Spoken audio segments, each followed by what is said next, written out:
Bem, gostaria que a gente cantasse esse hino. Na semana passada, a gente pensando na igreja, tudo aquelas confusões que existem, certo? A gente sempre tem que pedir a Deus perdão e piedade, certo? Então, nós causamos mal, alguém causa mal para a gente, e a gente tem que se pedir a Ele, certo? Para a gente não causar mal ao nosso semelhante, e as pessoas também olharem o que estão fazendo para não causar o mal, simplesmente por causar, não tem justificativa, certo? É isso aí, vamos lá, vamos lá. Solta a música.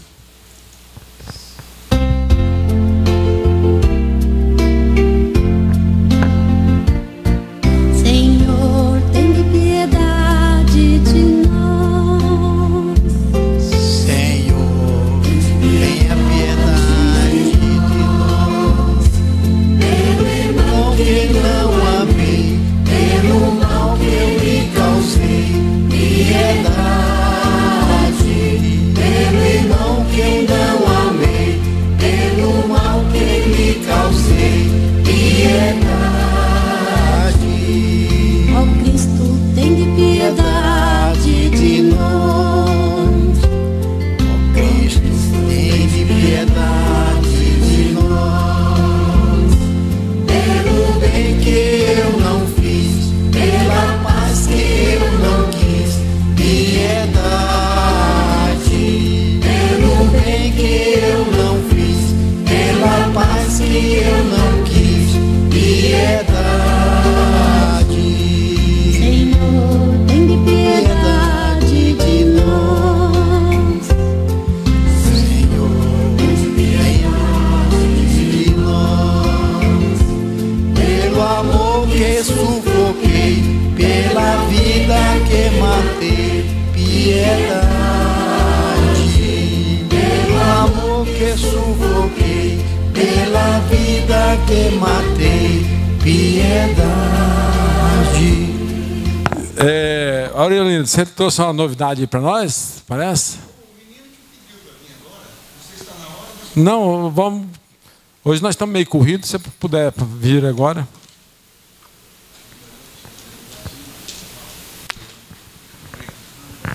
Boa noite a todos. Boa noite. Eu vim hoje fazer uma visita para matar saudades e aprender um pouco. Eu adoro esse aqui, né? Esse ambiente é extraordinário, ainda mais essa questão da oração inicial, essa confraternização, tudo é ótimo. Mas agora o Fábio me falou sobre aquelas correspondências que estão vindo, que vocês devem estar recebendo sempre aí. Infelizmente, no Brasil ainda existem empresas e pessoas que fazem isso.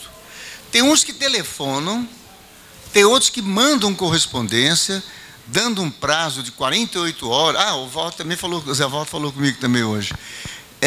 Dando um prazo de 48 horas. Fala, olha, nós temos uma empresa que quer registrar uma marca, mas como vocês estão há mais tempo no mercado, nós lembramos de ligar para vocês. Mas vocês têm 48 horas para registrar a marca, fazer o pedido. Senão, nós vamos tirar vocês do mercado, nós vamos registrar a marca e tirar a marca de vocês. Ou então mandam um e-mail dando um prazo, e assim vai. Então, o próprio INPI já publicou no site, e outra hora eu posso até fornecer para vocês, uma relação de 140 e poucas empresas que foram colocadas como empresas inidôneas. E ele fez um alerta. Pelo seguinte, o INPI tirou aquela circunstância de que só advogado ou engenheiro podia representar-se perante o INPI, ou credenciado. Por exemplo, eu sou agente da propriedade industrial. Meu número é 142, ou 114, desculpe. Mas, ultimamente, o INPI liberou, qualquer um pode representar perante o INPI. Então, com isso, surgiu essa picaretagem danada. Então, eles estão fazendo isso, e tem gente que liga para o escritório e fala, Aurelino, recebi os boletos aqui, já paguei. Eu falei, paguei o quê? Não, nós não mandamos boleto. Mas eu veio aqui, chegou e tal. Então, tem outros que reclamam, xingam a gente, falam, vocês não estão cuidando do nosso negócio, porque eles estão mandando aqui, eu já paguei e vocês nem falaram nada. Então, uma série de coisas desse tipo. Então, cuidado com esse tipo de situações. O INPI não tem ninguém que autoriza ninguém a ligar, dizendo que é representante do INPI. Tem outros que falam assim, nós somos da assessoria do INPI. Aí, a hora que se liga, fala, não, Eu sou assessoria para o INPI. Quer dizer, então já muda o tipo de conversa. Então, era essa observação, para que todos tomem cuidado com esse tipo. E são muitas, tem Agência Nacional de Marcas, Instituto da Propriedade Industrial de Marcas, e assim vem. Tudo picaretagem, pilantragem da pior qualidade. Aurelino, só aproveitando você aí, ouvida com as suas próprias palavras, sobre o andamento da nossa marca, do nosso programa. Né? Bom, do programa do... o programa em si, com o registro de programa do computador, eu estava até comentando com o Carlos, deu um branco. O NPI passou 10 anos, e aqui me desculpe, eu gosto de falar bem do Lula por isso, né? Porque quando ele entrou para lá, bagunçou bem o coreto. Então o NPI ficou 10 anos sem fazer nenhuma publicação sobre programa de computador. E ano passado, e nesse ponto a Dilma, com todos acertos e erros, mas ela está dinamizando o próprio NPI. No ano passado, então, eles começaram a fazer as publicações dos processos e liberar registro. Então, tem saído muitos registros. O daqui, por exemplo, já foi feita a publicação, a primeira publicação. Eu acredito que vai aí mais até o final do ano, o ano que vem, para sair. Porque eles estão agilizando a solução dos processos. Ok. Agora, antes de completar, quando eu falei sobre esse negócio desse pessoal que manda uma carta dizendo que se não fizer o registro, que eles vão registrar e tirar daqui, também isso não prevalece. Porque hoje prevalece o direito de precedência. Antigamente, o cara ia lá, registrava a marca e mandava uma correspondência, a marca agora é minha, então vocês tiram o nome. Hoje isso não acontece mais. Mesmo que alguém vá lá e registre uma marca, mas o outro se usa com mais tempo, ele ainda tem condições de discutir o assunto, porque há um direito de precedência para quem usa há mais tempo a marca. E também tem o caso de prescrição. Se usa a marca por 10 anos, prescreve o direito de qualquer pessoa registrar uma marca e vir mover uma ação para tirar alguém. Ok, brigadão, Aurelino. E a casa fica aberta quando quiser. É um prazer recebê-lo. Pessoal, como está aproximando aí a declaração do ITR, nós estamos aqui com o Arnon e o Paulo Rafael, o Arnon Geraldo, né? Que é mais conhecido agora, né? Arnon Geraldo, agora é Dr. Arnon Geraldo. O Arnon convidou o Paulo Rafael para falar de um assunto aí do CAR, e depois o Arnon vai falar alguma coisa sobre o ITR. Então eu gostaria de convidar o Paulo Rafael para falar sobre o CAR para nós aqui. É o seguinte, eu vou dar só umas pinceladinhas aqui sobre eu fiz no PowerPoint. Eu vou falar alguma coisinha aqui só demonstrando, mas o principal, pessoal que tiver dúvida com relação ao ITR, depois pega meu telefone, pode me ligar, vou ter maior satisfação, né, doutor Carlos, de auxiliá-los. E não quer dizer que eu saiba tudo, não, porque nessa vida basta chegar o dia da manhã que você vê que realmente, na verdade, você não sabe de nada. Principalmente nesse negócio de computador aqui. Eu sou quase... Vocês estão... Desliga aqui para nós, por favor. Tá conseguindo visualizar ali as letras? Não está muito ruim, não? Mas basicamente é isso aqui. Você baixa o programa no site, depois de baixado, aí você tem essas informações preponderantes, que é o nome do imóvel, a área, o código do INCRA, e costumeiramente, anteriormente, o pessoal tinha aquele costume, pegava o INCRA anterior e só pegava e jogava aqui. Não faça isso não, pessoal. Verifique se o número do INCRA realmente é correto, igual no caso esse aqui, eu estou usando até da minha própria área lá em Iporá, como exemplo, e eu constituí, que eu comprei de uma área já existente, né? Foi uma cisão, eu constituí o imóvel anterior, ficou com a inscrição anterior, e eu criei um outro. Quando você transfere a área total, você transfere o número do INCRA. Você vai lá e transfere, porque hoje, anteriormente, você ia lá, fazia seu INCRA e tal, o NIRF, a mesma coisa, né? o NIRF lá em cima. Agora não, agora o NIRF era seu, agora não, é da propriedade. Foi alterado isso aí, tanto é que se você vai alterar alguma coisa, você tem que preencher o DIAC, né? Geraldo sabe disso, quem souber, se eu estiver falando errado, pode me corrigir, não tem problema não.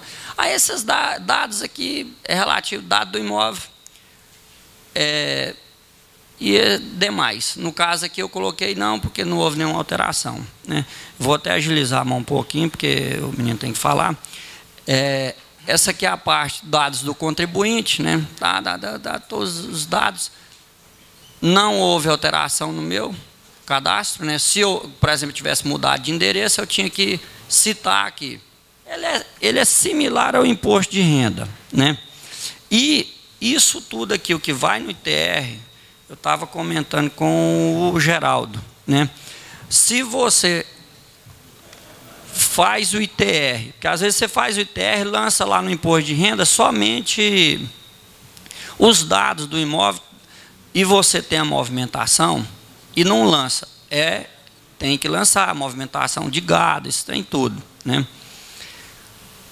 Essa aqui é relativo à área de utilização do imóvel, né? Aqui no caso, se eu comprasse um pedaço, mais uma parte, eu tinha que entrar e preencher isso aqui, ó, aquisição e alienação. Para quê? Lá eu entrando lá, aqui só se fosse o programa para poder visualizar. Mas aí você lança o CPF de quem você comprou, o número do NIRF, que ele vai incorporar, nesse caso vai ser incorporado, e aí você aumentaria. E também da mesma forma o contrário, se você vender, né? Essa área de utilização, você tem que a área total do imóvel, aí vem a área permanente, que são aquelas beiradas de córrego, área que hoje a própria legislação está exigindo, grotas, encosta de serra, tudo isso entra nessa área de preservação permanente. E para atingir os 20%, isso aqui. No meu caso ali ficou menor, na verdade que é 4,8, mas o meu é 2,8, devido à segunda parte que eu vou explicar, porque eu tenho a área de exótica plantada, que eu posso fazer esse aproveitamento. E aí demais, a área ocupada com benfeitoria, no meu caso lá não tem benfeitoria, mas quando você tem, vamos dizer, o quintal, curral, isso aí, você tem que lançar algo parecido, né? Aqui é a segunda parte da área utilizada, né? O que eu falei, igual eu tenho lá um mandiocal e tal, 4 hectares plantado, né? Tem que fazer essa distribuição corretamente. E eu tenho a área de reflorestamento, que é essências exóticas ou nativas. No meu caso lá é seringueira, né? Isso aqui, 9,6 dividido por 2 dá 4,8, né? Só isso aqui, porque no caso de área de reflorestamento, você menos eucalipto nesse caso aqui pode seringueira, mogno, teca, acima de 10 anos de longevidade da plantação. Abaixo não é permitido, que é o caso do eucalipto, né? Para extrativo. Você pode utilizar 50% dentro da área de reserva. A seringueira, o mogno, teca, isso aí você plantou um alqueire. Meio alqueire pode ser utilizado como área de reserva legal. A legislação ambiental permite isso. E aí as demais, né? A área de pastagem, né? Geralmente é o restante. Às vezes você tem uma área lá, não estou utilizando, mas o gado não é área de preservação ambiental, não é área de preservação, área de reserva legal. O gado anda, você conta como pastagem também, porque senão aquilo vai te prejudicar lá na hora do cálculo. Aumenta. Porque você tem que ter, quanto maior o grau de utilização, menor é o valor do ITR. Essa aqui já é o cálculo, né, em si. Aqui o valor, esse aqui é o valor total da propriedade. Aí você discrimina as benfeitorias, tal. No meu caso lá não tem benfeitoria. Aqui poderia englobar, ou você coloca igual cerca, essas questões aí, você pode colocar ali como benfeitoria, ou aqui, no meu caso lá, que é a parte da pastagem cultivada, eu lancei total aqui. Aí ele subtrai o valor total, menos esse aqui. Aqui dá o valor bruto da terra nua. Mas para o cálculo do imposto, ele ainda tem um deságio aqui no valor, entendeu? O próprio cálculo. Aí ele vem e gera o valor aqui a ser calculado. Tem uma informação, deixa eu ver aqui, isso é na anterior. É isso aqui que eu queria mostrar, pessoal. O Paulo Rafael, ele vai falar agora, complementando, eu falei rapidamente assim, ele vai falar justamente o CAR vem substituir o ADA. O ADA é o ato declaratório ambiental. Esse ato declaratório ambiental é para o IBAMA, o CAR também. A diferença é que o ADA, 99% não era informado as coordenadas de reserva. Aí o Paulo Rafael vai falar especificamente sobre isso aí. E no caso do ITR, esse ano ainda, você faz o ADA, porque o CAR vai ser a partir de 2015, não é, Paulo Rafael? Já está em vigor, mas tem até 2015. Já no ITR de 2015, esse campo aqui vai ser extraído. Por quê? O ADA, todo ano a gente declara. O CAR não, você declarou uma vez, você vai de novo só no caso de uma alteração da propriedade, alguma coisa assim. E aqui, quando, um alerta, pessoal, hoje mesmo eu tive um problema.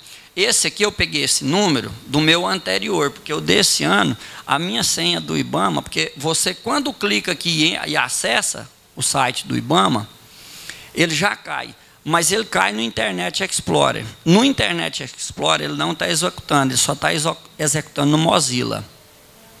Aí ele está dando problema. Aí você sai, entra no Google, entra pelo IBAMA, pelo Mozilla. O Internet Explorer não está operando para gerar o ADA. Certo? E mais alguma dúvida? Caso de cultura permanente, não é contado como reserva, né? Você fala...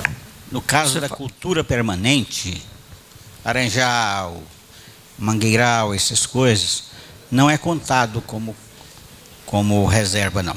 Não, aí... É lavoura comum. É lavoura comum. O que aceita ela não é classificada como exótica. A exótica é seringueira, é mogno, teca, guarnandiú, que é um agora para naval, indústria naval, que está utilizando demais, que tem um alto valor. Agora, essas aí, eu não tenho conhecimento que aceito. Aí, nesse caso, se você tem uma quantidade, você quer aproveitar, eu acredito que você entra com um projeto junto ao IBAMA, se eles aceitarem. Paulo Rafael pode falar alguma coisa sobre isso. Mais alguma dúvida, pessoal? Após também... Antes do Paulo, deixa o Ronan comentar um negocinho. Boa noite, colegas. Boa noite. Com a permissão do Arnon, nós sabemos que o ITR ele estará normatizado na Lei 9.393 de 96. E, inclusive, eu estava observando aqui no artigo 2º dela, um internauta que até me comentou comigo hoje que imóvel rural inferior a 30 hectares estaria dispensado de se fazer o ITR. E eu observando no artigo 2º da Lei 9.393, lá diz que o imóvel rural inferior a 30 hectares estará dispensado de se fazer o ITR se for explorado por a família, por si só ou pela família. Se o cidadão, ele tem, digamos, ele é um cidadão, ele é um empresário e tem uma chácara de 2 hectares, de 1 hectare rural, ele é obrigado a apresentar o ITR. Nós, inclusive, até comentamos com o Arnon e com os colegas aqui na reunião anterior, o que está se muito ocorrendo com o ITR é porque é um costume Foi um costume até o ano passado.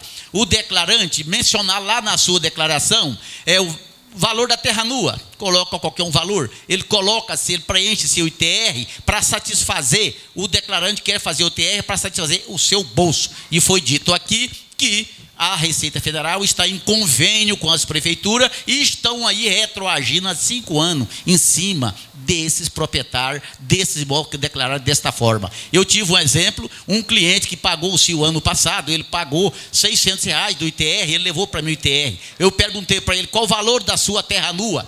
Ele olhou, pegou a pauta do município e ligou. O valor da terra nua é essa aqui. E o valor das suas melhorias, valor da sua pastagem plantada, valor das suas instalações, isso aqui agrega o ITR. Somamos-se tudo, o imposto deu R$20 mil. Aí ele falou, não, mas isso eu não sei o que, coisa e tal. Esta é a lei, cidadão. O senhor precisa cumprir isso aqui, para não atribuir responsabilidade ao contador. Foi que nós até pedimos o Arnon para vir aqui falar, para nós ficarmos preparados, no mínimo, nós dizermos aos declarantes do ITR dessa notícia de que a Receita Federal está em convênio com os municípios e verificando os últimos 5 exercícios apresentados, para que esse declarante que eu disse para ele, foi, seu imposto hoje é R$20 mil. Ele, então, ficou de se pensar como é que vai fazer. Esta é o cuidado, também é um dos cuidados que nós temos que ter. Obrigado. Pode ser só uma pergunta para você aqui. Deixa eu só falar sobre o que o Ronan... Obrigado, Ronan, você complementou. E esse é aquele alerta do imposto de renda, porque hoje o ITR está intrinsecamente atrelado. Se não fosse alongado o tempo, eu ia citar um exemplo aqui, na minha própria família. A gente está tendo um problema seríssimo por isso. Não se fez correto, agora vai se pagar caríssimo. A gente tem que ter cuidado. Acha, não, é um negócio simples, e não é bem simples. E tem um outro problema, né, Ronaldo? Na hora de você fazer a venda, aí você descuida, eu quero pagar aquele famoso negocinho que nós tem aí, né? Na hora de eu pagar imposto, eu não ganho nada. Mas na hora de eu fazer um financiamento, eu ganho milhões, né? E hoje não é mais assim. Hoje é tudo atrelado às informações. Por isso que a gente fala, tem que ter cuidado. Tem que ter cuidado, né? Aí o que o Ronan falou, a questão da quantidade até 30 hectares, exatamente, eu nem comentei isso, por quê? Porque para você usufruir da isenção, você tem que estar num daqueles programas da agricultura familiar. Aí 99% não se enquadra. E quando se enquadra, não se enquadra devido a outra situação, né? Aí, obrigado, Ronaldo. Vamos para a pergunta aqui. É o seguinte, você falou que o NIRF pertence à terra, correto? Hoje é ao imóvel, não ao proprietário. Quando você já tem uma propriedade, comprou uma outra parte para agregar aquela, você faz 2 declarações porque você tem 2 NIRF?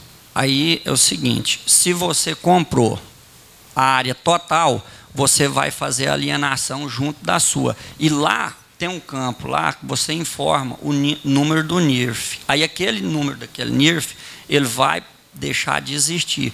Porque aí você vai informar, você vai preencher o DIAC da Receita Federal, aí no DIAC vai ser informado, e aí aquele NIRF anterior, lá vamos dizer, da parte que você agregou, ele vai deixar de existir. Ele vai deixar de existir para a Receita, por quê? Porque foi englobado na sua área total. Aí o DIAC vai fazer essa transposição. Correto, mas se você não preencher o DIAC, ele não desaparece. Não, tem que preencher o DIAC, porque senão fica aquela inscrição, vai ficar sendo cobrado ITR. Falta de apresentação. Na própria propriedade do meu pai, nós tivemos que pagar ITR 2 anos, porque o contador lá no Mato Grosso não fez a baixa do NIRF dele lá, anteriormente fazia a baixa do NIRF, né? Hoje, justamente, mudou devido a esse grande conglomerado que acontecia. O cara comprava, ia lá, abria, e o outro achava que vendeu, tinha acabado, nem não dava baixa. Aí a Receita Federal mudou devido a isso. O DIAC faz atualização. E não só, pessoal, no DIAC, no INCRA também. Porque senão, hoje, eles não estão... você tem que dar informação para a Receita e para o INCRA. Mas vai chegar um momento que eles vão estar interligados. Hoje o INCRA ainda A Receita e o INCRA não estão integrados. Mas você tem que prestar, porque na hora de fazer um cadastro para financiamento, qualquer coisa assim, se não tiver ipsilits correto, por causa de um detalhe, não passa. Pergunta? Fala no microfone aí. O INCRA, eu tenho um lote de terra, né? Tem 10 anos, eu nunca fiz o INCRA. Tem que fazer, né? É bom, né, senhor?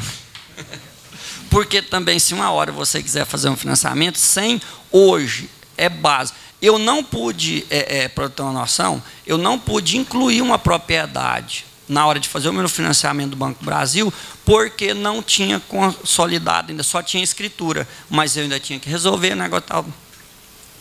Agradecer ao Arnon aqui, que vocês viram, né? Ele não é só contador, né? Ele é produtor rural, agricultor, faz latifundiário, tudo. Mais uma pergunta aí, porque eu tenho outra palestra ali que eu estou com o tempo escasso aqui. Boa noite, meu nome é Luiz André. Você fez aí da sua propriedade aí você fez o modelo mais simplificado do ITR. Você tem um mais completo que a gente abre para informar a quantidade de gado? Você fala o gado? Isso. Ele é só de acordo com aquela área superior, que, para te falar a verdade, acima de quantos hectares, eu não sei te afirmar agora de cabeça. Aí você não trouxe um modelo, não? Porque eu tô com um cliente que está com um problema desse. Mas aquilo lá é simplesmente você fez o livro caixa. Você pega a relação da agrodefesa do final do ano e lança lá, só isso. A agrodefesa informa hoje, é completíssima. Mês passado, mês atrasado, eu tive que fazer um inventário de gado e é completo, informa mês a mês. É justamente, porque tem muitos contadores, principalmente esse que fez, informou que ele tinha uma quantidade de gado superior, né, porque ele não tinha. Aí a Receita Federal buscou junto à agrodefesa e provou para ele que ele não tinha aquela quantidade de gado. Aí o ITR dele abaixou e, igual você falou, né? É o alerta que nós estamos fazendo. Isso. Né? Por isso que se tivesse um modelo completo para a gente... Não, aí eu para te falar a verdade, porque isso aqui eu faço o meu e de algum cliente pequeno, tem uma chacrinha, um negócio assim.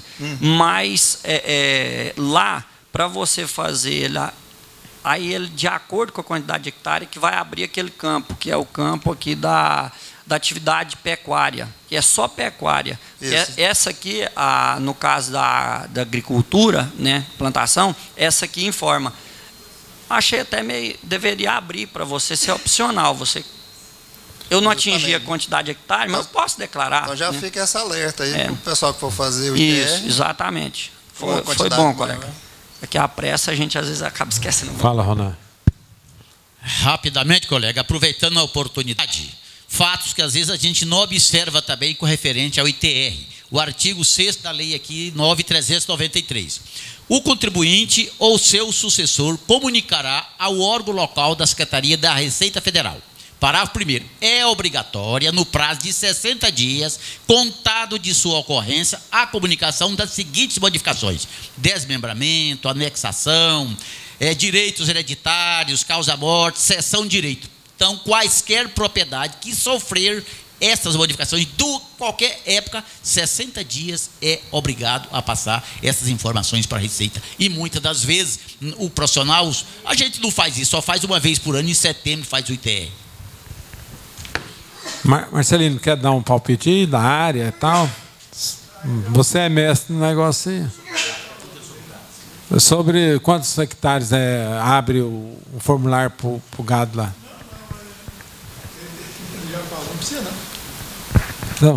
Então vamos passar aqui a palavra para o Paulo Rafael aqui, que ele, como diz, ele está precisando de muito tempo e nós estamos dando pouco tempo. Boa noite. Boa noite. Boa noite. Meu nome é Paulo Rafael Alves. Quero agradecer o convite aqui do Sindicato dos Contabilistas para mostrar aqui rapidamente, no entorno aqui de 15 minutos, sobre o cadastro ambiental rural. Já trabalhei na Secretaria do Meio Ambiente e dos Recursos Hídricos, SEMAR, por um período de 4 anos. Sou formado em geoprocessamento e hoje tenho uma empresa constituída especializada com o cadastro ambiental rural, que fica aqui na Goiás com a 3. Chama-se Geocar Consultoria. Cadastro ambiental rural é uma exigência da lei federal do novo Código Florestal Federal, que é a Lei 12.651, de 25 de maio de 2012. E é obrigatório para todo o Brasil, para todas as propriedades e imóveis rurais, seja pequeno, médio ou grande, seja proprietários ou possuidores de imóveis. Esse cadastro é obrigatório e já está em vigor. Desde 6 de maio de 2014 já está em vigor. E o prazo é até 6 de maio de 2015, prorrogável por igual período, mais um, até 6 de maio de 2016. E todo o Brasil, toda pessoa que possui um imóvel rural, tem que fazer o seu cadastro. Esse cadastro ele é obrigatório, ok? Meus contatos estão aqui. Eu vou demonstrar aqui alguns slides, os principais aqui tópicos pertinentes ao cadastro ambiental rural, e depois, em seguida, eu vou mostrar como que está o sistema hoje de cadastro ambiental rural, que é o módulo do estado de Goiás, é chamado CAR Offline, o programa para o cadastramento e envio dos dados.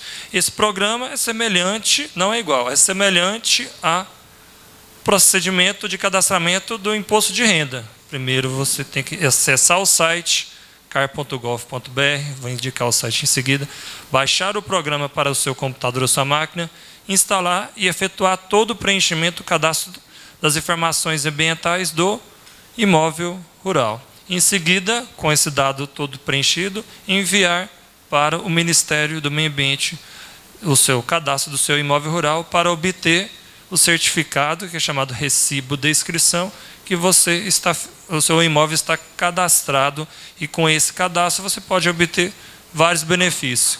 Hoje, para qualquer tipo de transferência de domínio, compra, venda, obrigatório o CAR.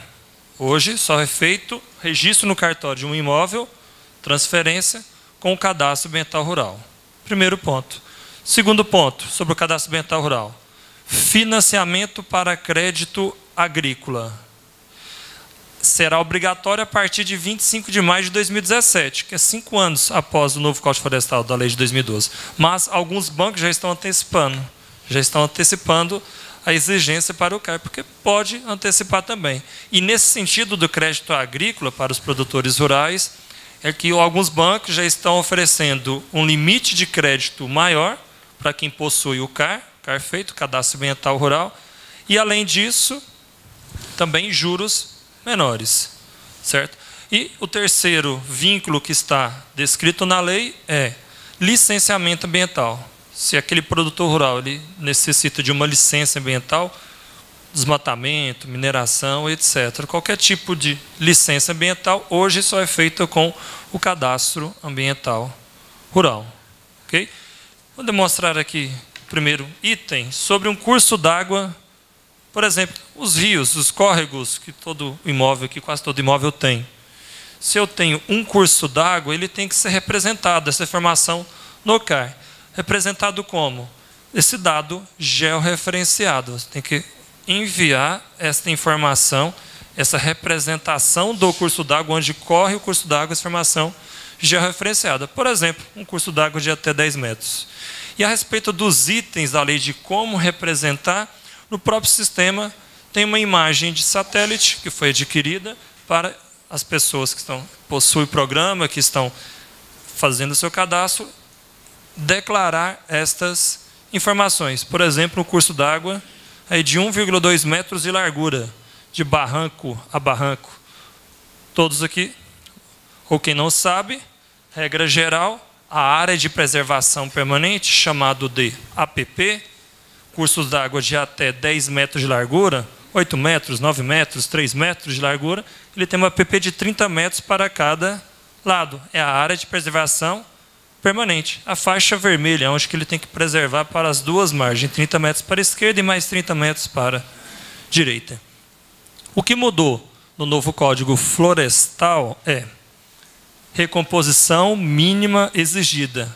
Agora, em uma APP de 30 metros, ele não tem a obrigação de ter vegetação em todos os 30 metros. O código antigo era tudo. Hoje, parte dentro dessa APP de 30 metros, onde que ele tem que recuperar, preservar, ter vegetação nativa preservada. São dois parâmetros. o tamanho da área, quantos hectares que esse proprietário tem. Ele tem 8 hectares, ele tem 50, ele tem 200. Primeiro parâmetro, área. Segundo parâmetro, módulo fiscal. O módulo fiscal é uma unidade de medida que é vinculada com o município. Cada município tem um valor do módulo fiscal. Por exemplo, Goiânia. Goiânia, um módulo fiscal, 7 hectares. Se ele tem 5 hectares aqui em Goiânia, então tem menos de um módulo fiscal. Se ele tem menos de um módulo fiscal, ele recupera no mínimo 5 metros. É a faixa com a cor verde. Então, em 30 metros, ele recupera e tem que manter preservado no mínimo 5 metros de recomposição. E esse valor é de acordo com a área e módulo fiscal. Se ele é um pouco maior, de 1 a 2 módulos fiscais, recupera 8 metros.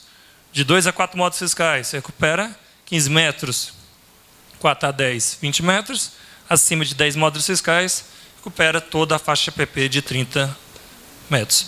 Essas informações que eu citei aqui, rio, APP, vegetação, esses dados têm que ser declarados e representados na parte do mapa digital da propriedade, na parte de GEO, dos dados georreferenciados, e declarado no sistema. Ok? Um próximo assunto aqui. Pode perguntar.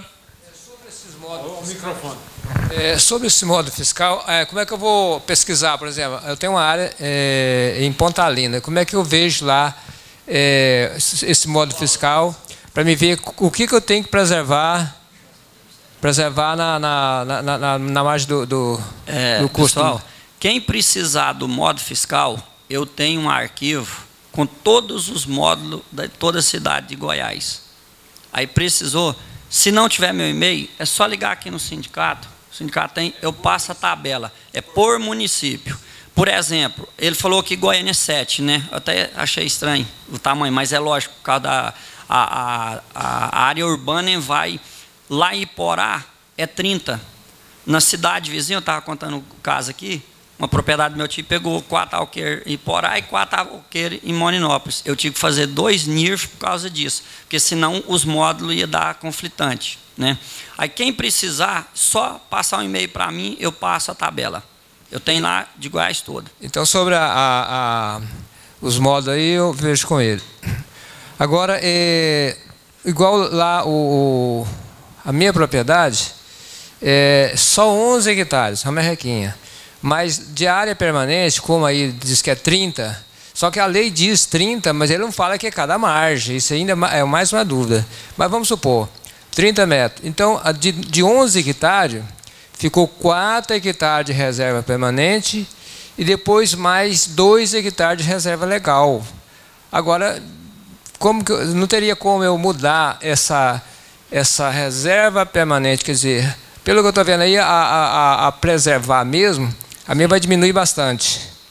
E essa reserva legal tem como mudar esse lugar? Vamos lá. Sobre o módulo fiscal. O valor do módulo fiscal, regiões mais urbanizadas, o valor é menor. 5, 10, 20 hectares, mais afastadas, regiões mais preservadas, o módulo fiscal é maior. Em Goiás, a variação vai de 7 hectares até 80 hectares, o módulo fiscal, o valor do município. Sobre a reserva legal e aqui a área de preservação permanente. A reserva legal, os 20% que o imóvel tem que possuir de área de vegetação nativa preservada, 20 hectares, 20% da área, depende, hoje no novo Código Florestal tem várias situações, principalmente para o pequeno, que eu vou comentar aqui em seguida, no próximo slide, o artigo 67 da Lei 12.651. Por quê? Foi introduzido um benefício, e é um benefício hoje de suma importância. Por quê? Vamos fazer a leitura aqui do artigo 67, rapidamente. Nos imóveis que detinham em 22 de julho, área de até 4 módulos fiscais. Ele tem menos de 4 módulos fiscais. O município lá é 30, 40, 50 módulos, um módulo fiscal. Por exemplo, Goiânia, 7 hectares, um módulo fiscal. Até 4, 28. Então, Goiânia, quem tem até 28 hectares, ele é pequeno. Lá em Pontalina, 30. Quem tem até 120, é pequeno, até 4 módulos fiscais. Essa regra é válida somente para o pequeno. Quem tem até 4 módulos fiscais. A regra do artigo 67. Quem é pequeno, desde 2008, essa regra não é válida hoje, 2014. Ele fraciona a propriedade? Não, desde 2008 ele é pequeno, então, e que possui remanescente de vegetação nativa em percentuais inferiores ao previsto no artigo número 12, que é o artigo da reserva legal. A reserva legal será constituída com a área ocupada com vegetação nativa existente em 22 de julho de 2008, vedada novas conversões, vedados novos desmatamentos. O que está dizendo esse artigo? Se lá em 2008 eu tinha lá 3 hectares, vamos supor que 3% da propriedade de vegetação nativa, e ele é pequeno, menos de 4 módulos fiscais.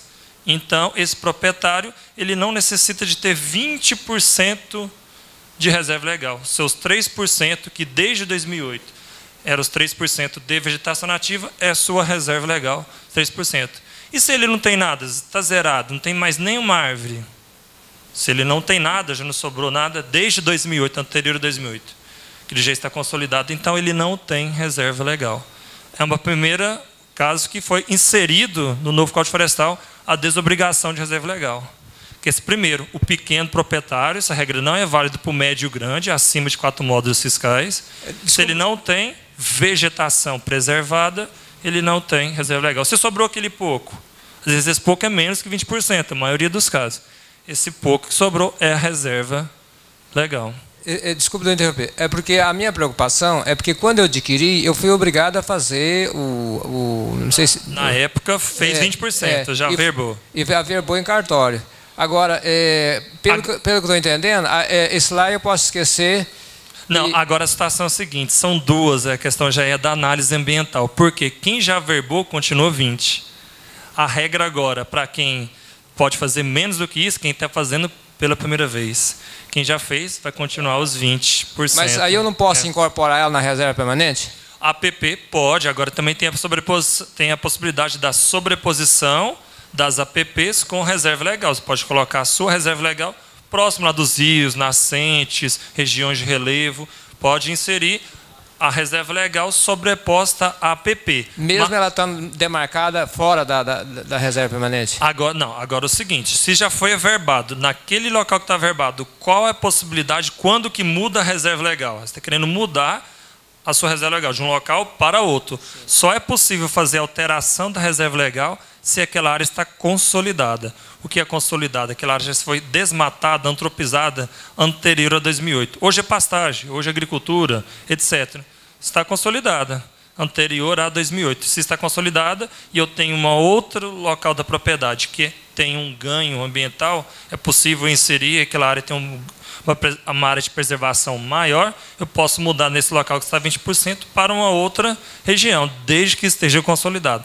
Agora, aquele caso, se os seus 20% hoje tem vegetação nativa, está preservado, aí aquela pessoa não pode mudar a reserva legal. Foi o que o novo Código Florestal fez. Ele beneficiou quem degradou. A pessoa desmatou, etc. Anterior a 2008. Ele tem a possibilidade de mudar. Quem preservou seus 20% não vai poder alterar o local da reserva legal. A situação é essa. Então, hoje, se está averbado num local que não tem vegetação, tem a possibilidade de mudar para uma outra região. Paulo, e lembrando que não adianta colocar a demarcação errada, porque as fotos de satélite vêm desde 2006. E quem demarcar errado, hoje não vai ser nem notificado, vai ser depois que fizer autuado automaticamente. Não tem... igual no meu caso lá, a minha área de reserva, vocês viram que eu falei, tinha que ser 4,8, mas eu peguei 2,2 hectares da APP, mais 2,8 da reserva. Mas eu tenho a outra lá. Na verdade, eu tenho mais de 30% de reserva, né?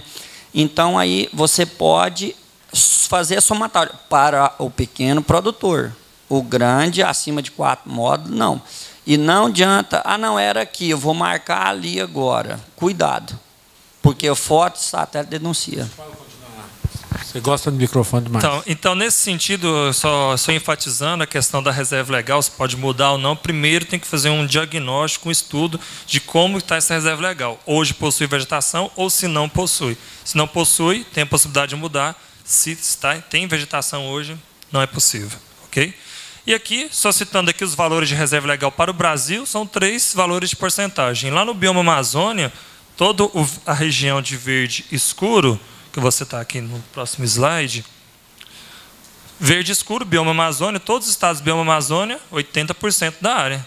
A pessoa tem 10 hectares, 8 hectares, 80% de reserva legal. Aqui, bioma cerrado, 20%. E 35% é Maranhão, Tocantins e Mato Grosso, a maior parte do estado. São 3 valores para a reserva legal.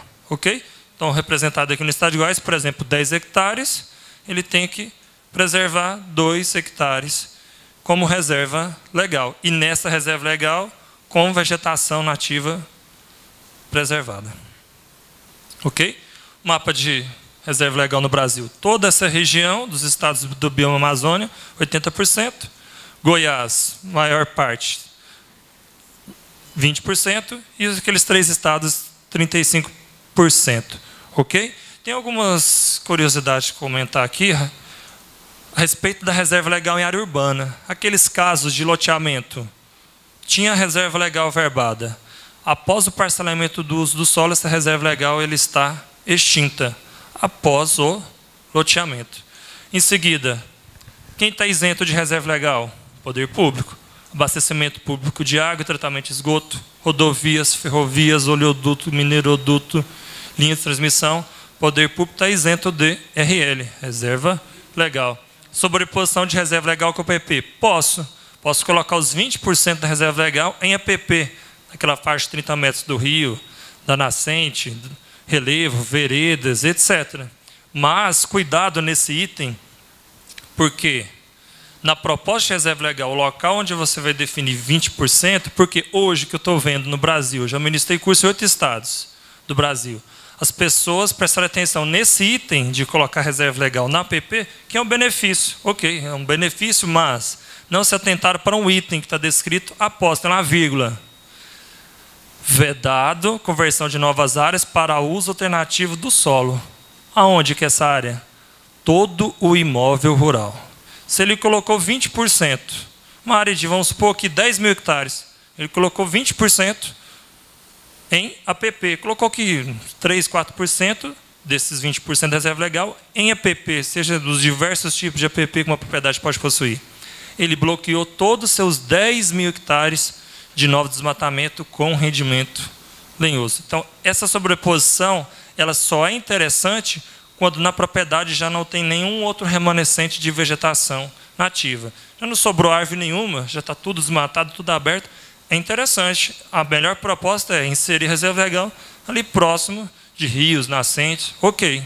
Agora, tem outros remanescentes, tem algumas áreas adensadas de vegetação ou várias árvores isoladas que possuem rendimento lenhoso para o corte, não é interessante inserir os 20% sobreposto a APP. Então, na hora de fazer isso, quando for contratar um profissional para fazer o serviço do carro, tomar cuidado disso. Primeiro, avaliar a propriedade. Fora os 20%, os 80% do imóvel, as outras áreas, tem vegetação nativa sobrando ou não? Ou às vezes tem casos pontuais de árvores isoladas. Se tem, não inserir. E o que todo mundo está fazendo? Inserindo. O que vai acontecer lá na frente, Secretaria do Meio Ambiente? Automaticamente. Ele vai dar entrada, por exemplo, no processo de desmatamento, mas será automaticamente indeferido. Então, tomar cuidado. Esse item aqui é importantíssimo. E os casos das cotas, as CRAs, que agora tem a possibilidade daquela pessoa que preservou, ele tem 20%, ou ele tem mais do que 20% de vegetação nativa, quem preservou tem um benefício, agora tem a possibilidade de ter uma contrapartida, ele pode emitir as cotas, CRAS, cota de reserva ambiental. Ele pode comercializar essa cota. O pequeno proprietário, ele pode fazer sua própria reserva legal, regularizar seu imóvel e com essa cota regularizar de um terceiro. Por exemplo, eu tenho uma propriedade de 100 hectares. 20 hectares eu fiz ali minha reserva legal. Mas no meu imóvel eu tenho 35 hectares de vegetação. Tem meus 20 já regularizado, ok. Sobrou mais 15. Como eu sou pequeno, menos de 4 módulos fiscais, eu posso fazer todos os meus 35, os 20 da reserva, mais 15 do que sobrou, como cota de reserva ambiental. porque eu sou pequeno e eu posso emitir essas cotas de 35 hectares, vender para um terceiro que precisa, que ele não tem vegetação na sua reserva legal, ele precisa de vegetação na sua e não tem. Ele pode compensar fora da propriedade. Compensar como? Adquirindo as cotas. Quem é médio e grande? Médio e grande seria só os 15 hectares, fora dos 20% da reserva legal. Pode comercializar essas cotas. Ok? E só enfatizando, a reserva legal da pequena propriedade poderá ser instituída toda ela como cota, todos os 20%, e se tiver mais área sobrando, também o que estiver sobrando. E a recomposição da reserva legal agora também pode ser feita com exóticas, 50% de espécies exóticas, plantio com eucalipto, outras espécies exóticas. Site oficial do CAR é o car.gov.br, que é o do Ministério do Meio Ambiente. Depois, quem quiser fazer o acesso, baixar o programa e visualizar os dados, é através desse site, car.gov.br. Legislação ambiental, tem lá o item de legislação ambiental todo descrito sobre a legislação. Envio do projeto do CAR, posso preencher tudo no programa, é feito aqui também. Outras informações complementares estão inseridas aqui no car.gov.br. Ok? Estourei meu tempo? Foi em cima. Foi em cima? Mas você trouxe cartão para distribuir? Tem? Mas deve deixar o cartão aí para distribuir, porque na verdade sua palestra foi maravilhosa, a gente agradece. Surpreendeu bastante. Realmente era um assunto que acho que estava 100% por fora. E acho que hoje nós tivemos uma surpresa agradável com você aqui. Muito obrigado. Ok, obrigado. Tá. Obrigado. Aí se você quiser falar, nós estamos gravando isso aí. Se você quiser deixar o telefone para os internautas. Só vou deixar aqui. Ah, sim, eu vou deixar aqui na tela. Vou deixar aqui, também gravado. Fala também que sai na... falado para sair. Meu telefone é DDD 62, aqui de Goiânia. 9987-1258. Só repetindo, 9987-1258. Telefone da Vivo. Você falou o nome da sua empresa também? Geocar Consultoria. Okay. Geocar Consultoria. Muito obrigado, Paulo Rafael. Obrigado, Arnon, por ter indicado e trazido o Paulo Rafael para nós. Em virtude do nosso tempo quase estourado aqui, nós vamos falar do Regulariza aqui e do incentivo que tem de transferência de crédito.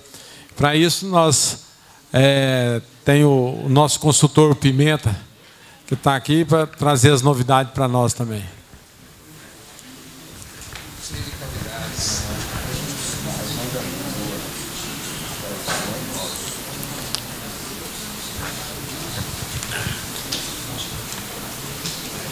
Boa noite, meu ilustre. Tudo bem? Tranquilo?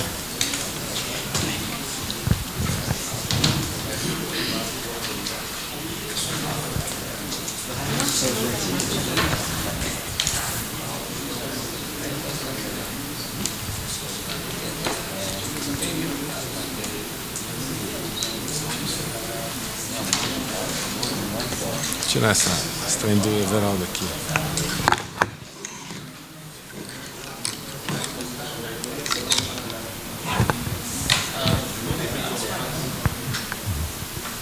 Está engatado lá.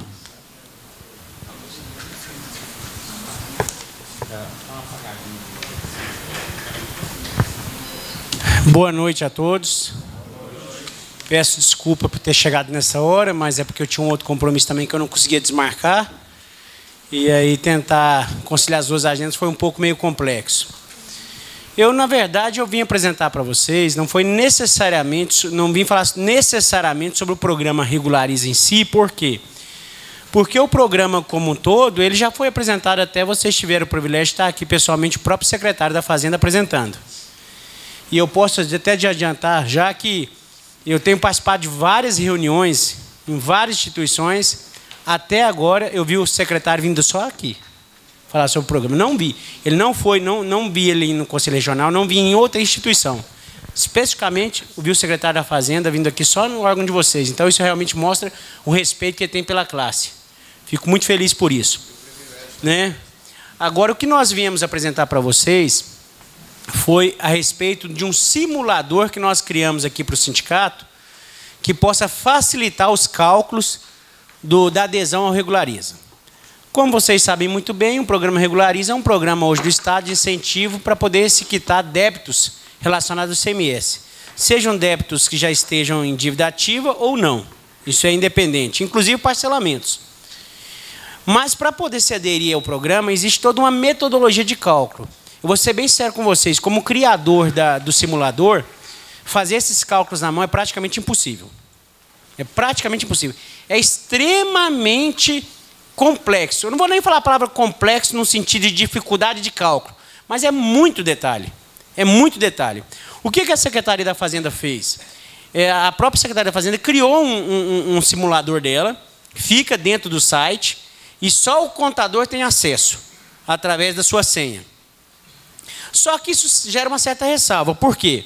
Você imagina um contador que tenha, eventualmente, 100 clientes. E que cada cliente, eventualmente, tenha algum tipo de pendência com o Estado. E que cada cliente tenha, por exemplo, 10 processos. Porque o cálculo é feito individualmente. Então, você está falando aí, de repente, de 1000 cálculos. 1000 cálculos que só com a senha do contador pode se fazer. Ou seja, você acaba amarrando o contador a ter que fazer ele mesmo o cálculo de cada cliente dele individualmente para saber qual vai ser o benefício ou não. Então, diante disso, eu estive na Secretaria da Fazenda, conversei com o secretário, conversei com o chefe de gabinete, com o Dr. Múcio, e apresentei uma ideia de se criar um simulador em Excel. Alguma coisa que pudesse ser de fácil interpretação, de fácil entendimento, e que o próprio contribuinte pudesse fazer seus próprios cálculos. Que o contribuinte chegasse para o contador já com a coisa pronta. Chegasse para o contador e falasse, olha, eu já fiz o cálculo, para mim é vantagem, eu quero aderir. Aí ficava um processo, você economiza bastante tempo. E aí nós viemos conversar com o presidente recebeu a nossa ideia de uma maneira bastante interessante, falou, não, mas eu queria que você apresentasse para o plenário, porque lá nós trabalhamos com um regime bastante democrático, e eu quero que o plenário possa ver o simulador, possa entender. Então, na verdade, o que nós vamos fazer aqui é apresentar necessariamente o simulador. Talvez desconfigure um pouco o tamanho aqui por questão do data show. O data show, ele... Aqui, por exemplo, aqui na minha tela fica perfeita leitura, mas aí quando se configura, atrapalha. Aqui não vem ao caso que está escrito, aqui é um termo de responsabilidade isentando o contador ou o simulador de qualquer cálculo. Isso é um termo padrão. O empresário lê, se ele concordar, ele dá sequência. Se ele não concordar, ele pode falar, não concordo. Não concordam? Tudo bem. Obrigado, e pode fechar a planilha. Você não vai ter acesso para frente. Não, eu concordo. Então, se você concorda, você vem, dá Enter, aí você abre a tela, realmente, de fato, que é dos cálculos. Aqui ele vai ter várias opções, conforme a própria interpretação da lei. Queria deixar assim, ressaltado para os senhores aqui. Não precisamos preocupar com a interpretação da lei. O simulador já faz tudo isso. Você apenas vai colocar qual que é a situação do seu cliente. Ou melhor, o próprio cliente pode entrar e fazer a sua própria simulação. Então ele vai pegar um débito, ele precisa de 4 informações básicas. Isso vai estar no próprio auto dele. Qual que é o valor principal, qual que é a multa, qual que é o juro e qual que é a atualização monetária que o Estado está cobrando dele. Ele só vai falar isso, ele só vai falar, olha, aqui eu coloquei um simbólico. Valor principal, 1.234.567.000. Multa, 1.234.000 e aí foi embora. Juro, atualização monetária. Agora você vai falar para mim o seguinte, está na dívida ativa ou não está na dívida ativa? Se tiver na dívida ativa, é só marcar. Vocês podem reparar que quando foi marcado dívida ativa aqui, os redutores já o quê? Automaticamente já mudam. Ele já vai automaticamente, lá no anexo 1 e 2, e já faz a interpretação de todas essas tabelas. Ele já olha qual que é a taxa de desconto, se foi na adesão no primeiro mês, se foi no segundo mês, se foi no terceiro. Cada um tem uma interpretação. Se você aderiu com 40 meses, com 41 a 60, com 61 até 120, 81 a 120. Então ele já vai essa busca. Se é dívida ativa, ele já sabe que está analisando essa tabela aqui. Se não for dívida ativa, ele já sabe que está analisando a segunda tabela. Então, isso aqui colocou aqui só para nós vermos, mas a própria planilha já faz esse cálculo automaticamente. Neste caso aqui, está tendo uma redução de 94% da multa, 94% do juro e 44% da atualização monetária. Ou seja, um auto que inicialmente seria quase 5 milhões de reais, seria 4.938.000, com a adesão do programa vai para 2.074.000. Está em execução fiscal ou não? Aqui nesse caso está marcado, ó, sim, execução fiscal. Quanto tem execução fiscal, a lei fala que tem honorário de 3%. Então ele já calcula aqui o valor dos honorários que vão incidir junto no parcelamento. Você fala, não, não tem execução fiscal não. Você já vê que ele já tira. Então é muito simples mesmo, muito simples. Fez o cálculo, pronto, 2.074.000. Olha, então o Estado fala assim, se você quiser, o seu auto de 4.900, se você aderir ao Regulariza, você vai pagar 2.074. Os valores, eles mudam conforme a data que você vai fazer a adesão. Então, por exemplo, aqui ele está falando dia 30/9. Mas se ele falar que vai aderir dia 20/10, vamos ver se nesse caso aqui tem a mudança ou não. Não houve mudança. Manteve-se os mesmos valores. Dívida ativa, mudou. Não, eu quero aderir no dia 15 de novembro. 15 de novembro que eu vou aderir. Mudou-se os valores. É demais ou é dívida ativa? Ó, eu marquei que não era dívida ativa. O que ele falou? Prescrito o prazo. Por quê? Porque para os contribuintes que estiverem devendo com o Estado que não seja dívida ativa, o último prazo é 31 de outubro, mês que vem.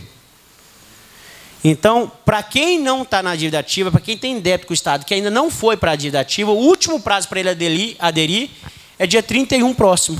Então, nós estamos realmente lutando contra o tempo e tem muito empresário ainda que não está ciente do programa. E esse programa pode ter parcelamento também. O empresário fala, eu não tenho os 2 milhões para pagar. Ele pode parcelar em até 120 meses, se for dívida ativa. E até 60 meses, se não for dívida ativa. Agora, uma coisa importante também que eu tenho que ressaltar para os senhores, vamos colocar aqui que seja dívida ativa. Pronto, foi dívida ativa, voltou os números. Então, nós temos aqui uma situação de uma dívida de 4 milhões que vai para 1.700.000. As variáveis são infinitas. Só que nós criamos um site chamado Bolsa. Não sei se eu vou estar conectado. Vou estar conectado aqui. Nós criamos um site chamado Bolsa ICMS Goiás.com. O que esse site faz? Nós estivemos na Secretaria da Fazenda e teve uma situação muito interessante que aconteceu lá.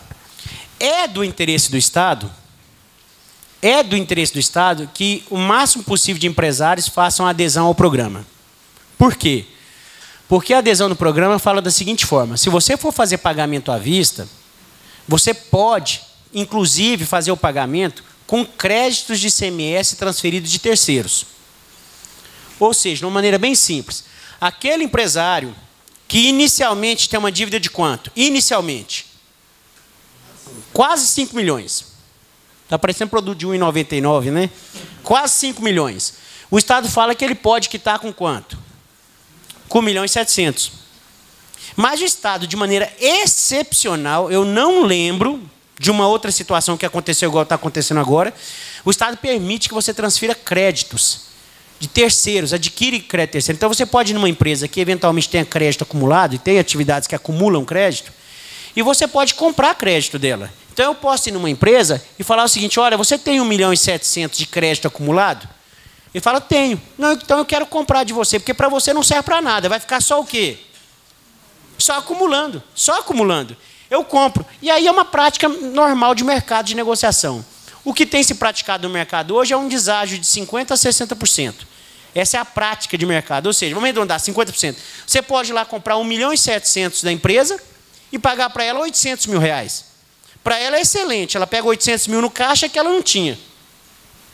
E você recebe 1.700.000 que te custou quanto? 800. Mas na sua contabilidade entra quanto? 1.700. Aí você vai e compensa. A lei fala que essa situação é especificamente para quitação de débitos no Regulariza. Você não pode comprar crédito e usar esse crédito para compensar com as atividades, não. É só, assim, compra aqui para matar ali, ponto. Agora, se você for parar para pensar, olha que coisa fantástica. Olha que coisa fantástica. Nessa hipótese nossa, nós compramos o crédito por quanto? Quanto que era a dívida principal do contribuinte?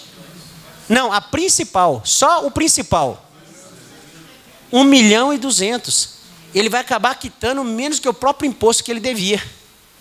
Eu estou falando o seguinte, morre a multa, morre a juro, morre a atualização monetária, e o imposto pelo imposto, ele ainda vai acabar saindo o quê? Mais barato para ele. Nesse caso, especificamente, da Bolsa. Só para o Estado, agora, onde é que o Estado está ganhando nisso? Onde que o Estado ganha nisso? O Estado ganha porque essa transferência você tem que pagar 30% em espécie para o Estado. Então, se você vai comprar 1 milhão de crédito, você tem que pagar para o Estado quanto? 300 mil para o Estado. Você pode transferir os outros 700, já é um ótimo negócio. Para o Estado, como você disse muito bem, faz fluxo de caixa para ele. Então, para ele é fantástico isso. Fantástico. E para o contribuinte também é muito bom. Todo mundo sai feliz. Só que aí aconteceu um pequeno detalhe. O que tem de empresário hoje, que chega na Secretaria da Fazenda, falando o seguinte, olha, eu tenho um débito de 5 milhões de reais, eu quero comprar crédito. Você sabe quem tem crédito para vender? Aí o que o Estado fala? Sei, mas eu não posso falar lá por causa de sigilo fiscal. Aí chega o outro lado da moeda. Chega um empresário que fala, eu tenho 5 milhões para vender. Você sabe quem é que tem para comprar? O que o Estado fala? Sei, mas não posso falar. E eu estou sendo bem irônico e bem teatral. Muitas vezes foi um que entrou na sala, saiu, deu de cara com o outro e o outro entrou na sala. Os dois se cruzaram igual em filme. E não sabe que são os dois que precisam se encontrar. E o Estado não pode, por questões legais, ele não tem mecanismo para poder unir essas duas pontas. Não tem. E aí nós conversamos com o secretário, conversamos com o doutor Múcio e levamos essa ideia. Na verdade, a ideia nem nasceu pela minha parte. Há de se confessar e fazer o mérito de quem nasceu a ideia. Foi o doutor Tiago Miranda, que é presidente da Comissão de Direito Tributário da OAB, ele que nasceu essa ideia de se criar a Bolsa de Crédito. Falou, não, então vamos criar uma bolsa, vamos criar um mecanismo virtual, onde o empresário possa, ele mesmo possa entrar no site, falar se tem interesse em comprar e quanto que ele quer comprar, e o outro possa falar que quer vender e quanto pode vender. E o site vai estar virtualmente por trás administrando esse banco de dados e unindo essas duas pontas com total e absoluto o quê? Sigilo. Entre ambas as partes, total e absoluto. Então, o Estado achou essa ideia fantástica. O doutor Múcio, o doutor Taveira achou a ideia fantástica, falou, era isso que precisava. E o que nós temos feito? Nós temos buscado instituições de classe respeitadas, que tenham credibilidade, que possa fazer a disseminação dessas informações, que possa divulgar para os empresários, para os contadores, que existe essa bolsa e que existe esse mecanismo que eles possam se encontrar. E eu não conseguia ver instituição melhor para representar a classe contábil que vocês. Não consegui ver instituição que pudesse realmente atingir o nosso objetivo. E aí nós já andamos fazendo algumas parcerias, tanto com a CDL quanto com a CIEG, e nós estávamos esperando tão somente para que a coisa se costure e se feche o parecer de vocês, para que a gente possa botar o sindicato, não como um parceiro, mas eu faço questão que o sindicato seja o mentor da ideia, se ganha o devido prestígio, porque antes de tudo isso aqui passa pela contabilidade. Eu sou contador, meu sócio que teve a ideia é advogado, mas eu sou contador, né? Então nada mais do que o sindicato encabece isso e que nós possamos fazer um evento de dimensões realmente singulares. O que eu falo um evento de dimensões singulares? Colocar um auditório de 400, 500, 600 pessoas, isso a CDL e a CIEG já se prontificaram a providenciar isso. Uma divulgação maciça nos meios de imprensa, eles também se providenciaram em também fazer isso, seja pela televisão, seja pelo rádio, ou seja pelo jornal, na verdade não vai ser vai ser pelos três, divulgando o evento, esclarecendo tanto o Regulariza, como a criação de um simulador, para o empresário ele mesmo fazer a conta, e a criação dessa bolsa, que até então, hoje mesmo eu recebi uma ligação de São Paulo, de um contador de São Paulo que ficou sabendo da criação da bolsa e tem um cliente, eu até assustei, tem um cliente dele que está querendo vender 100 milhões de reais em crédito. 100 milhões. 100 milhões de crédito para vender. Do Estado de Goiás, porque só vale se for do Estado de Goiás. Só para vocês terem noção do que é 100 milhões de reais, até agora, todas as operações de crédito do Estado de Goiás, até agora, que foram feitas, todos os contribuintes que eventualmente já aderiram no Regulariza, não dá 200 milhões. Ou seja, eu estou falando de um que está oferecendo para vender mais de 50% que já foi feito até agora. E ele não tem os devedores. E ele nos procurou. Nós temos alguns, mas ainda não temos os 100 milhões de demanda. E o que eu sei de empresário que está querendo quitar e não sabe dessa ferramenta e tem dificuldade, hoje se você for na Secretaria da Fazenda e procurar o responsável lá e falar assim, olha, eu preciso saber quem tem crédito para vender, eu quero resolver minha vida. O que você vai ouvir deles? Procura o pessoal da Bolsa de CMS. Eles têm, porque nós não podemos ter isso. Mas eu queria que essa chancela partisse daqui. Eu queria. Então, eu falei para o presidente, falei, olha, é um momento interessante, porque, eu vou ser bem sério com vocês, eu tenho 20 anos atuando no mercado. 20 anos. Eu não conheço, eu não sei se o nome seria esse, mas uma reunião semanal de estudo contábil como vocês fazem aqui em Goiás. Né? De repente vocês falam que é poucas pessoas, mas são poucas pessoas. Primeiro, não são tão poucas assim. Nos últimos 5 anos, 10 anos, 15 anos, 20 anos, isso não é comum. Isso não é comum a pessoa. Então, a gente vê realmente uma iniciativa aqui louvável. Eu muitas vezes gostaria de estar aqui presente mais vezes, mas acaba a agenda não permitindo. Mas hoje eu fiz questão, falei, eu vou dar um jeito. Eu desmarquei o evento que eu tinha, na verdade, eu marquei 1 hora e falei, amanhã a gente continua, eu tenho um outro compromisso agora. Mas eu queria que fosse um evento que pudesse, de repente, criar, eu estou sendo de repente um pouco prepotente, mas de repente transcender um pouco o aspecto contábil também. Eu gostaria muito que o sindicato tivesse uma visibilidade no mercado empresarial, porque esse evento que nós vamos fazer em parceria com a CDL e com a CIEG, e Deus queira com a parceria de vocês também, o público não é só o contador. Nós vamos levar empresários para lá. E empresários, alguns até, como se diz no mercado, de referência. De referência. Esse mesmo vai estar lá. Um empresário que tem 100 milhões para vender.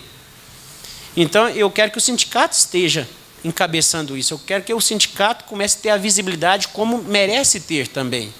Então, um evento onde vai estar presente a classe contábil, mas também vai estar presente, de repente, o empresário, é uma boa oportunidade para dar uma visibilidade e uma credibilidade para o contador que até então ainda não fez adesão ao sindicato, como deveria fazer. E vai ser um evento de primeira linha, vai ser um evento realmente com diferencial, vai ter coffee break, vai ter divulgação na televisão, no rádio, no jornal. Então vai ser uma coisa diferenciada. Pessoal, poxa, eu nem sabia que o sindicato fazia isso, porque eu, como se diz, eu sou apenas um instrumento no processo, um colaborador. Tem uma frase que eu escutei uma vez, que eu não sei de quem que é o autor, mas eu achei fantástica. A frase é mais ou menos o seguinte, nós não sabemos o que o ser humano é capaz de fazer, os limites que ele pode chegar, quando ele não preocupa quem que é o autor. Achei essa frase fantástica. Muitas vezes o ego, impede grandes oportunidades. Eu não preciso aparecer. O Elemar não precisa nem lembrar que o Elemar existe. Eu quero que a coisa aconteça. Depois, lá na frente, se o autor é A ou B, eu fiz aqui, eu reconheci que o autor da ideia foi quem? Dr. Tiago Miranda. Eu fiz o simulador, mas se eu não tivesse tido a ideia, não ia adiantar nada. O simulador foi apenas porque eu tenho um conhecimento de informática o suficiente para fazer a ferramenta. Mas a ideia nem partiu da minha cabeça. Mas o importante é que essa ação vai ajudar milhares de empresários em Goiás. Porque uma oportunidade de você quitar um tributo com crédito, isso não vai acontecer novamente tão cedo. Né? Então eu vim mesmo para apresentar, vocês podem depois entrar vocês mesmos no site www.bolsa-ICMS Goiás. Lá tem o simulador, vocês podem fazer download do simulador. Eu estou criando uma versão só para o sindicato, já me comprometi isso com o presidente. Eu vou criar uma versão só para o sindicato, nós criamos uma versão para o Conselho Regional de Contabilidade, que foi solicitado, e eu vou criar uma versão só para vocês, com a identidade visual de vocês, com a imagem de vocês, para ficar no site de vocês também. Né? Mas, assim, o meu objetivo inicial era isso, era apresentar esse simulador como uma ferramenta extremamente prática e que, se eventualmente vocês já têm clientes que estão com crédito ou com débito, já podem fazer um download do arquivo e mandar para ele. Fala, faça a sua simulação e vê se vale a pena ou não. Agora, que vale a pena, vale. Isso é inquestionável. Vale a pena. Só que, para quem não está na dívida ativa, nós estamos falando de um pouco mais de 30 dias para acabar. A dívida ativa não. Para quem estiver na dívida ativa, aí o prazo já é bem perene. Se não me falha a memória, até 2024. Até 2024, para quem está em dívida ativa. Mas a grande maioria não está em dívida ativa. Então é uma oportunidade realmente ímpar. Então era isso, agradecer a paciência de vocês me escutarem. Se tiverem alguma dúvida, eu estou à disposição. Obrigado. Contato? No próprio site www.bolsa ICMS Goiás, lá tem os contatos. Agora o meu telefone é 4016 0176. E meu e-mail, eu vou passar o meu e-mail pessoal, porque ultimamente eu tive uns problemas, tanto telefônico quanto de e-mail. Parece assim, é a lei de Murphy. Não sei se já conheceram a lei de Murphy. Quando é para dar errado, dá errado tudo uma vez só. O erro não vem devagarzinho. Tive problema com o celular, tive problema com o fixo, tive problema com o e-mail. Então, eu, por enquanto, estou usando meus e-mails pessoais, até consegui resolver um problema com o meu provedor. Meu e-mail pessoal é elemarpimenta, elemarpimenta@hotmail.com. elemarpimenta@hotmail.com, porque o da empresa eu tive um problema com o provedor, fiquei fora do ar esses últimos 30 dias. Já vai voltar, mas enquanto eu estou dando pessoal. Mas para quem quer a questão do crédito, de débito, pode entrar direto na bolsa. Tá? Não vai ser nem comigo que vocês vão conversar. Tem uma pessoa que foi direcionada só para isso, ela fica 24 horas por conta de resolver isso. Mas, assim, nesse primeiro momento mesmo, era agradecer a oportunidade, presidente. Queria agradecer a oportunidade. E me colocar à disposição de vocês. Bem, pessoal, eu só gostaria o seguinte, para que a diretoria fique mais à vontade, eu gostaria se vocês apoiam a ideia do sindicato abraçar o que ele está falando, para que a diretoria na próxima semana vai dar o parecer que aceitamos isso. Eu gostaria que levantasse o braço aqueles que apoiam a ideia. Então, diretoria, nós vamos analisar o processo e nós temos o apoio da plateia para a gente aprovar o projeto, como que o sindicato fosse, inclusive está à exposição. Eu achei interessante, que não quer colocar o nome, mas como se fosse o dono do projeto. Sim. Para mim não há problema nenhum. Elmar, eu queria entender o que seria para o sindicato. Vai ter custo? Como é que é? Não há custo nenhum. Aí vocês falam o seguinte, mas qual que é o seu interesse, Elemar, inicialmente? Sem demagogia, com bastante transparência, com bastante abertura para vocês. O meu interesse é que se faça o maior número de negócios possíveis através do site da Bolsa. Porque a Bolsa ela vai ter uma remuneração pela assessoria jurídica do processo. Porque esse processo de compra e venda de crédito tem todo um trâmite jurídico junto à Cefaz, que fatalmente as empresas já teriam que ter uma assessoria por si só. Mas a Bolsa vai dar toda essa assessoria nos casos que ela fizer as operações através dela, onde ela apresentar o comprador e ela apresentar o vendedor, ela vai ter a remuneração, mas essa remuneração só acontecerá após a homologação do crédito junto à Secretaria da Fazenda. Então, no caso, seria, vocês são a parte interessada, nós entraremos promovendo o sindicato e ajudando vocês e trazendo a importância da contabilidade nessas relações para o empresário. Fundamental, porque o processo, antes de passar por nós, vai ter que passar por quem? Pelos contadores. Inclusive, esse evento, obrigado por você ter lembrado, nesse evento terá apoio também da Secretaria da Fazenda. Tá?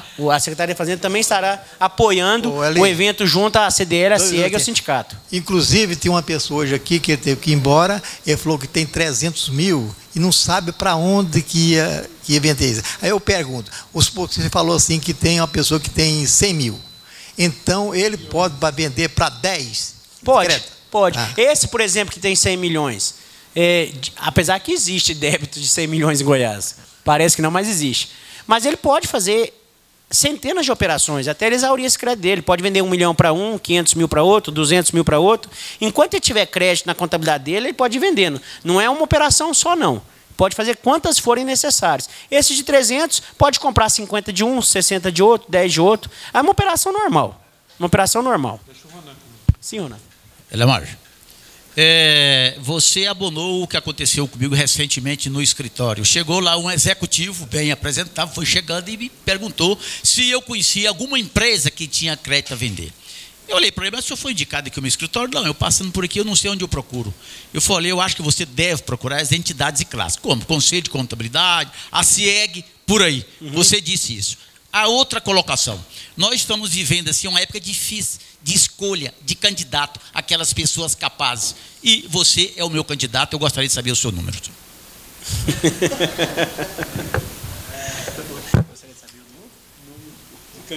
Não, eu agradeço, mas não tenho pretensões políticas. Mas reconheço que sem viver com política ninguém sobrevive, né? Eu posso só aproveitar, Ronan, até tomar a liberdade das suas palavras gentis.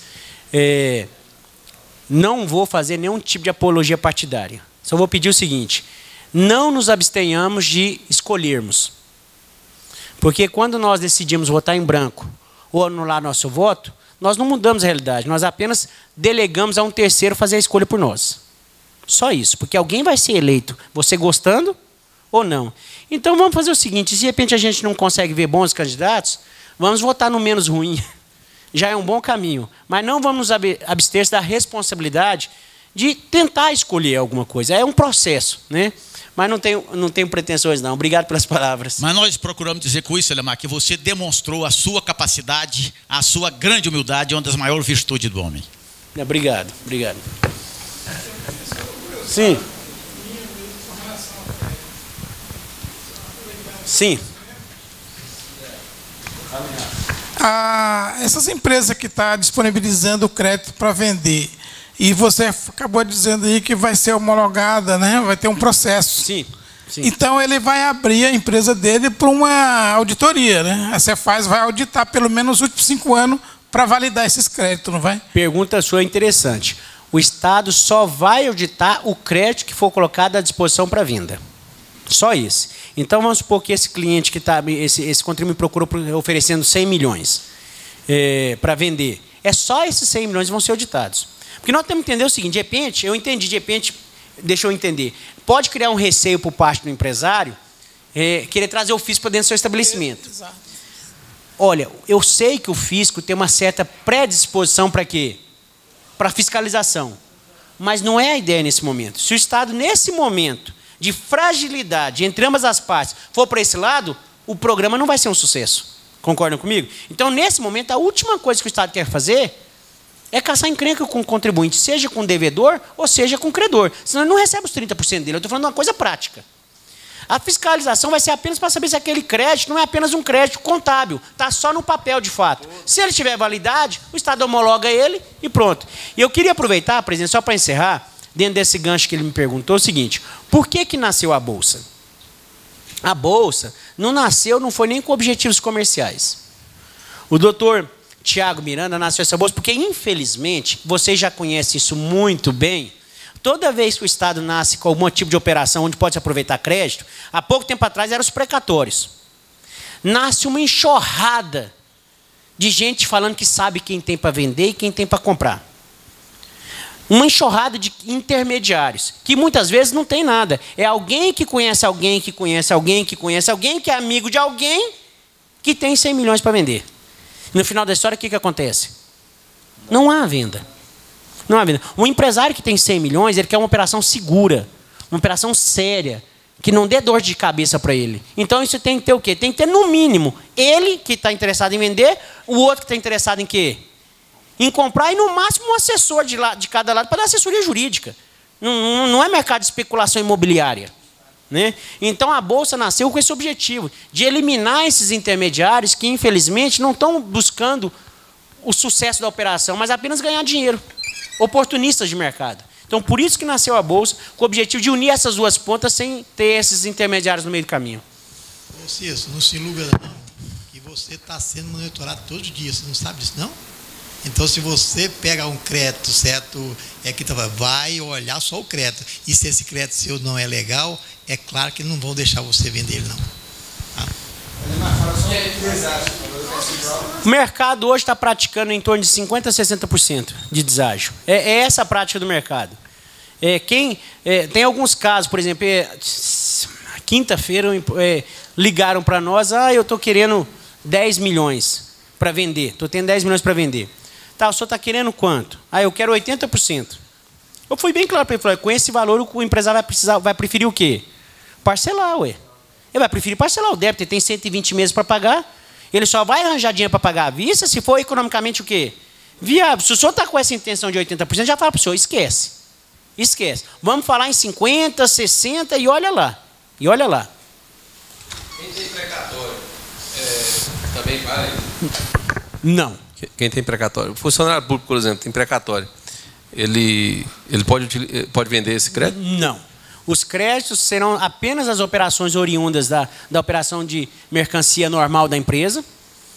E os débitos, apenas os débitos serem vinculados a esses créditos. Precatório não entra. Ok. Tá? Mais alguma pergunta? Vejo o simulador com a Receita Federal. Bem, pessoal, acho que nós tivemos uma reunião proveitosa hoje, porque, na realidade, foram 2 palestras ótimas, assuntos novos, né? Então, é bom a gente ter essas oportunidades de conhecer mais um pouquinho da nossa área. Então, nós temos 20 minutos, vamos embora, né? Agradecer ao Elemar aqui por tudo. Tá? E, como diz, entra no site da Bolsa que está tudo por lá. Né?